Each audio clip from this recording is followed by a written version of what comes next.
Did you know that if you text for 5 seconds at 55 miles per hour, you will travel the length of a football field with your eyes off the road? It is a scary and very dangerous ride when you text and drive. And that's why today's TMJ4 is asking everyone to band together to stop texting and driving. And that's why we're wearing these blue little bands, too, right here. That's why you see him. Anne Scallon is just signed the pledge not to text and drive. You can do it, too. And she's the founder of the For the Wheel. Welcome back. Thank you. Nice to have you here. How do you feel about this campaign we're doing here? I'm very excited about it. I just think it's so important to everyone work together and really have people take the pledge, have their teens take the pledge.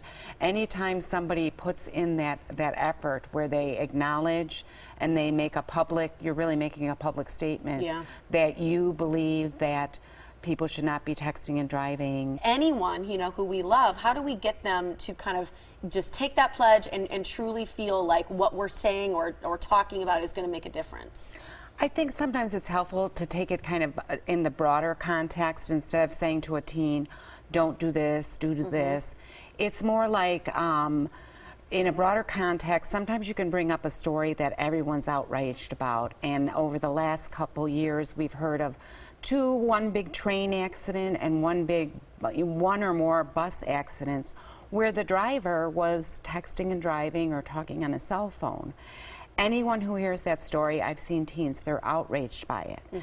And so that gives them a context that's not personal to themselves. And then you can start the conversation as to why are you outraged by it? And they feel that driver had a responsibility for their passengers, for other people on the road or other people on the track.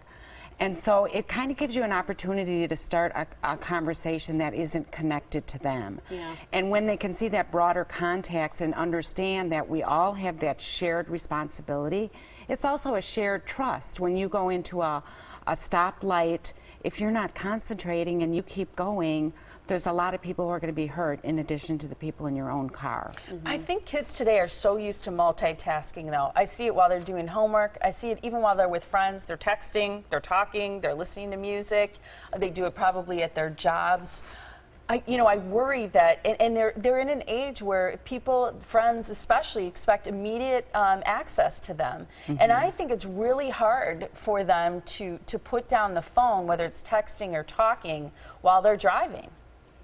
Well, I agree with you. I mean, I've worked with a lot of young people, and that's what they're used to. We're used to kind of segmenting things.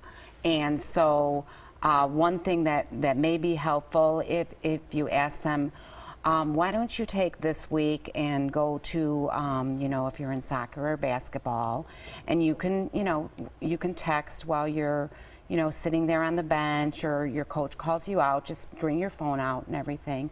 And then after the week is done, why don't we talk about it a little further? I think that's a great example. It's almost, it sounds ridiculous. Like, oh yeah, take your cell phone onto the soccer field. I'll be like, what? You know, but it's a great analogy. It's good to kind of start that conversation. It's important to take the pledge.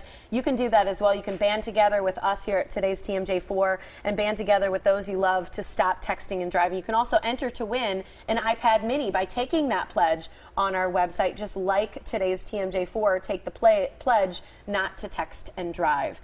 Here's more information on Before the Wheel with Anne. It's supportive teen and safe driving as well. It's beforethewheel.com. There's more information. You always have great conversation topics on there for teens and parents too.